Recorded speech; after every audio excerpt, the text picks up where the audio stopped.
On December 1st, 1956, two of the best long-distance runners in history are about to take part in their last race together.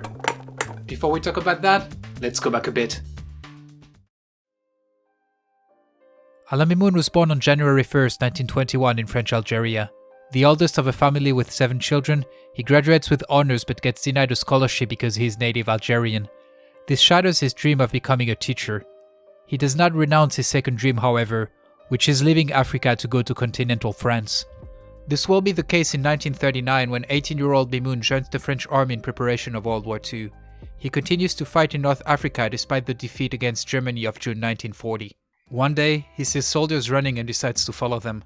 Alain Mimoun shows an extraordinary talent by winning the local 1500 and 5000 meters championships, 2 races that are only 30 minutes apart.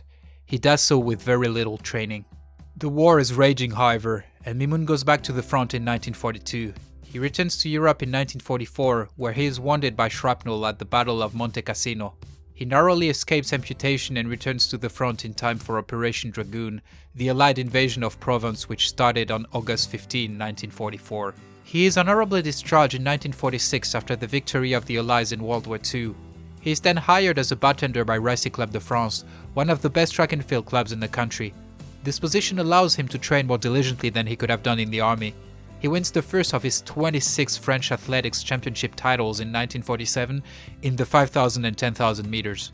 Mimoun's reputation is growing, but another athlete is seen as the favorite of the upcoming 1948 Games. Emil Zátopek was born on September 19, 1922 in Koprivnice, Czechoslovakia. Born in a rural family, he is the 6th of 7 children. The young Emil quickly develops a passion for running, a sport that his father forbids him to practice because he can't afford to buy new shoes. Coincidence or implacable destiny, Zátopek will be forced to run while working at a shoe factory. In 1941, at the age of 18, his company organized a race in which he refused to participate. He tried to fake an injury but was forced to take part nonetheless. Without training, he finished second and was quickly noticed for his athletic talents. Zátopek rises to prominence during the war as he regularly breaks national records in the 2000 and 3000 meters during training. In addition to his exceptional times, he is also noticed for his atypical style, his expressions of pain, and his groans while running, all of which will later earn him the nickname of Czech locomotive. Interested in the Communist Party, he enthusiastically welcomes the arrival of Soviet troops in the city of Zlín on May 2, 1945. He then joined the army at age 22. This career path assures him good training conditions now that the war has ended. As international competitions are resumed following World War II, Zátopek emerges as one of the world's best long-distance runners. He finishes 5th at the 1946 European Athletic Championships in the 5000 meters, a race for which Alain Mimoun did not qualify. World's best performer in the 5000 meters in 1947, Zátopek lined up for the 5000 and 10,000 meters at the 1948 Olympic Games. He annihilates the competition in the 10,000 meters by winning the race in 29 minutes 59, beating the Olympic record by more than 12 seconds. He laps all his opponents, all but Mimoun, who finishes second. A new rivalry has emerged. On the next day, he finishes second in his 5,000 meter heat and qualifies for the final. On September 2, 1948, Emil Zátopek has the opportunity to win both 5,000 and 10,000 meters Olympic gold medals, which no athlete has done in one Olympiad. Even the legendary flying Finn, Paavo Nurmi, 9-time Olympic champion in the 1500, 5,000, 10,000 meters and cross-country, has never managed to win these 2 events in the same year. Rain is pouring on the cinder track as the athletes enter the stadium, 300 meters from the finish line. Zátopek is 30 meters behind Gaston Rey from Belgium. He is about to show the world what an incredible finisher he is. He finishes like a bullet, but is beaten by a few centimeters. The disappointment of London does not affect Zátopek, who beats the 5,000 and 10,000 meters world records in 1949. At the 1950 European Championships, the Czech wins both the 5,000 and 10,000 meters. On the 5,000, he beats Alain Mimoun by 23 seconds. The Frenchman also finishes second in the 10,000, but falls more than a minute behind the Czech locomotive. Note that the World Athletic Championships do not yet exist at the time. Their first edition will take place in 1983. The Helsinki Games of 1952 are of paramount importance for long-distance runners.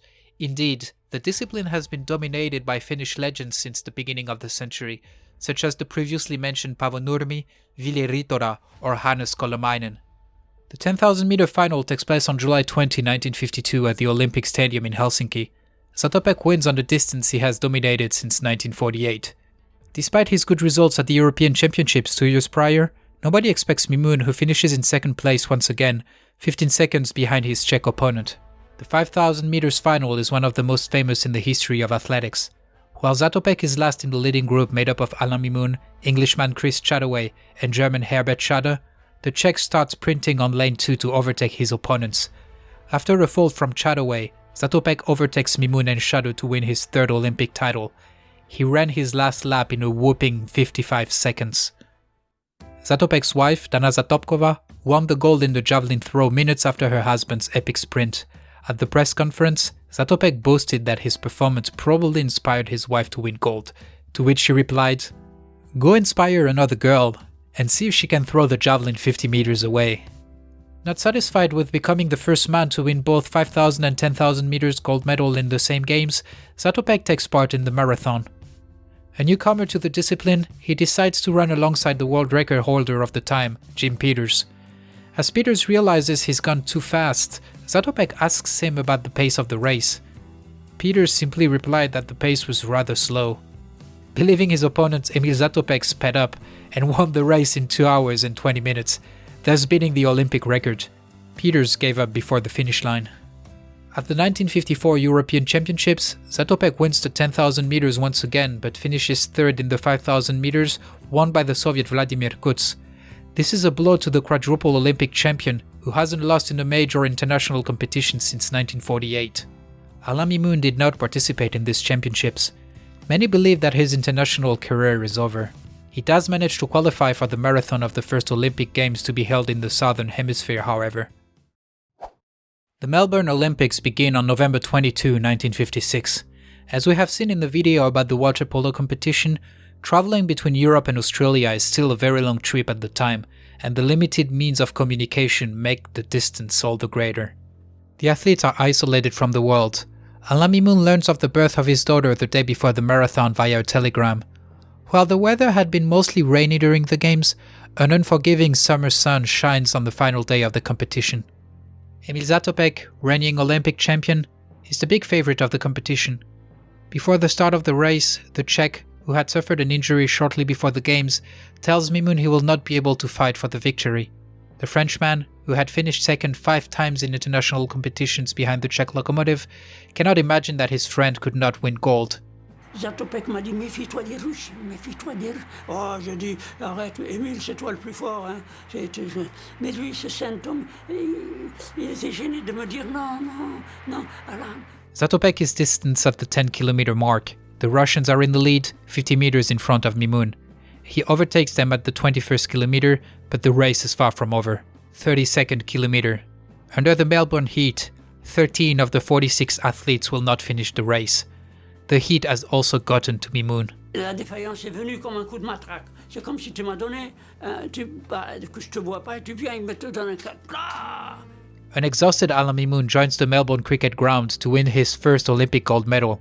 Emil Zátopek finishes 6th for his last Olympic race. On the podium, Mimoun thinks about his mother, his wife who just gave birth, and, as he says himself, about his country.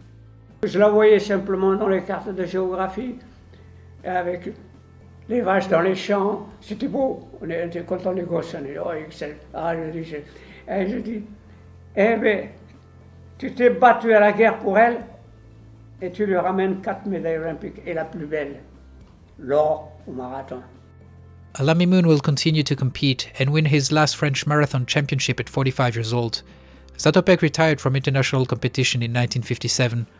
While the two men have retired, their extraordinary destinies are far from over. Shaken by the Algerian War of Independence, the Fourth French Republic sees 5 consecutive governments between 1957 and 1958. The last president of the Council, Charles de Gaulle, makes the French population vote for a new constitution in 1958. Although it does not announce it straight away, de Gaulle decided to end the French occupation of Algeria. Mimoun is very affected by the war between France and Algeria. A vivid supporter of de Gaulle since World War II, Mimoun also became a Catholic at the pilgrimage in Lisieux following the steps of Sainte Thérèse. He nevertheless remained very attached to his family, who remained in Algeria.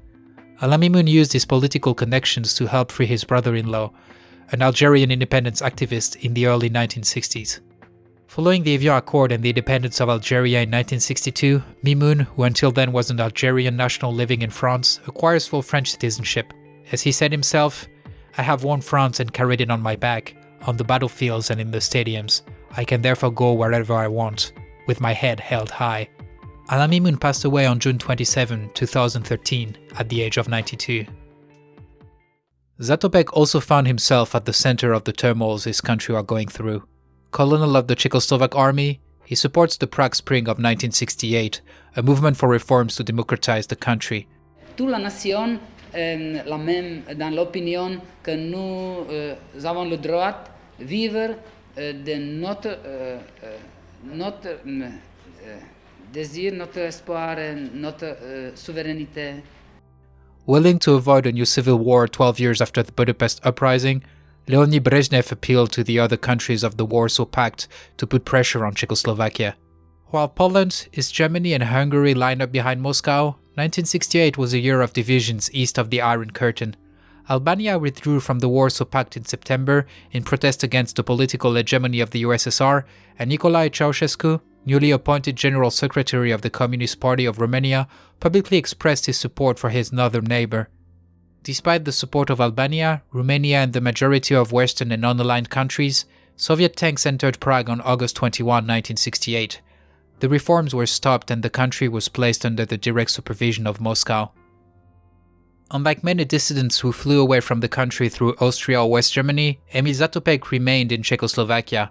Allowed to travel to the West on rare occasions, such as the Munich Olympic Games in 1972, his wife is kept in the country to ensure Zátopek's good behavior. Although his popularity remained high amongst his countrymen, the four-time Olympic champion was dishonorably discharged from the army.